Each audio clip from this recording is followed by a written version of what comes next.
Ages ago I made this video which was about phishing emails, how to recognize them and what not to do. Specifically, do not open attachments from them and do not click links in them. I said I would follow up with a description of what happens if you do that.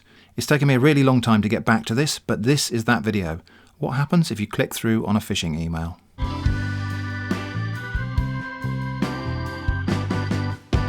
So let's start off by defining a typical phishing email. These are not the emails where a scammer wants a reply so he can scam you into paying an advance fee. We've seen those a lot in my scam baiting series. Neither are they the so-called sextortion scams that claim they recorded you visiting adult sites and demand ransom in Bitcoin. We might take a separate look at those in another video, but maybe don't hold your breath. A typical phishing email makes the claim that some urgent action is necessary on your part, and that in order to carry out the action you need to click on a link or a button, or you need to open and review an attachment. These emails might be telling you that there's something wrong with your account, or that you've won a prize, or that you need to update something, but they typically urge you to react fast, and they want you to open a link or a file. So what happens if you click on the link or open the attachment? Well, several things are possible or likely. These include any or all of the following. Firstly, and most likely of all, regardless what else it might do, the link will probably contain coding that uniquely identifies you. By clicking on it, you may be confirming that you exist, that you read your emails, that you're gullible enough to click on a link. This, in turn, may allow the sender to sell your verified email at a higher price to people who will try even harder to scam you. Clicking the link even out of curiosity means the phishing scammer quite likely now sees you as more of a target. In order to make this video, I have investigated some phishing links, and although I opened them in a sandbox environment, one thing I noticed was a sharp uptick in general spam after doing this. Nextly, the link might just go to a page that directly attempts to compromise your computer. This risk is even higher if you open unknown attachments.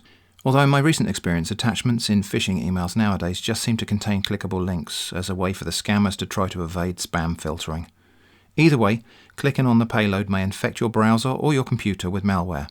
Anything from ransomware that will lock away your data and demand money, to Trojans that may open your computer up to external access for your data to be stolen, for further malware to be installed, or to enslave your computer and use it for sending more scam emails to other people.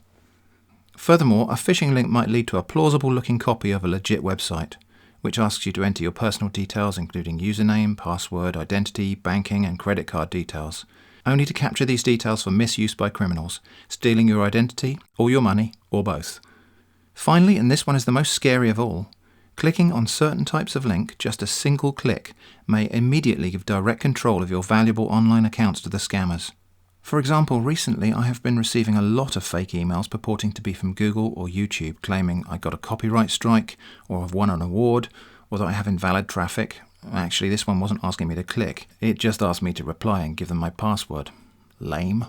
Or that there's been unusual activity on my account, or there's been a change to terms and conditions, or a complaint about spam videos on my channel, or invalid click activity on adverts, or a video has been flagged as inappropriate. None of these claims are true. None of these emails are genuine. Every single one of them is trying to take control of my YouTube account so as to make a quick buck by hijacking my subscribers in good standing and posting their garbage videos here in your faces, or using my account to farm likes and views for profit on other accounts they've already stolen. The scammers are using session hijacking and similar exploits, which means that if I click just one click on that button and it opens in a browser where I'm already logged into Google, it grants the scammer access to and control of my account. Bypassing two-factor authentication or any other security measures, one click on that link and my YouTube channel is toast. Scary, eh? Sometimes it's good to be scared, if it makes you careful.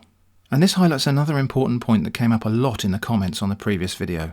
People suggested it was sensible to just hover the link or copy it out into Notepad to figure out where it goes and figure out whether it's safe to click on. I am sorry to say that that is terrible advice, for at least 3 reasons. Firstly, because when you look at the URL target of some of these phishing links, you may see a domain that looks pretty plausible. These just go to Google, which if you didn't know better would seem legit. Other phishing emails in the past have managed to hijack pages on LinkedIn, Microsoft TechNet, Windows Azure, probably other domains that you might consider reputable and trustworthy. So examining the link may lead you to the wrong conclusion about it. Secondly, hovering or copying the link runs the slight risk of accidentally just clicking it, which, as I described earlier, can be a big problem when there are exploits where a single click can damage you. Thirdly, and perhaps most trivially, there's just no real need to hover or copy the URL. You can decide not to click on it without doing that. What are you expecting to see anyway? The best advice I can give you is just don't click on links in emails. Don't do it. Don't open attachments. Don't click on links. Don't be provoked by claims of urgency in email. Do not click on links without thinking really, really hard about it. Distrust by default. Of course, there are still some genuine cases where you might need to click on a link, but these exceptions should not lull you into thinking that clicking links is generally safe. It's not. If, for example, you've just reset your password on an online service, you might get an email with a link as part of the confirmation loop, but you need to be careful. Be suspicious and start with the default assumption that all email attachments are malware and all links are malicious. Before you click, think long and hard about why, this time, this one link maybe really does deserve your click. The vast majority of the time, it does not, and you should not click. I hope this was useful. Thanks for watching, please stay safe, and I hope to see you again soon.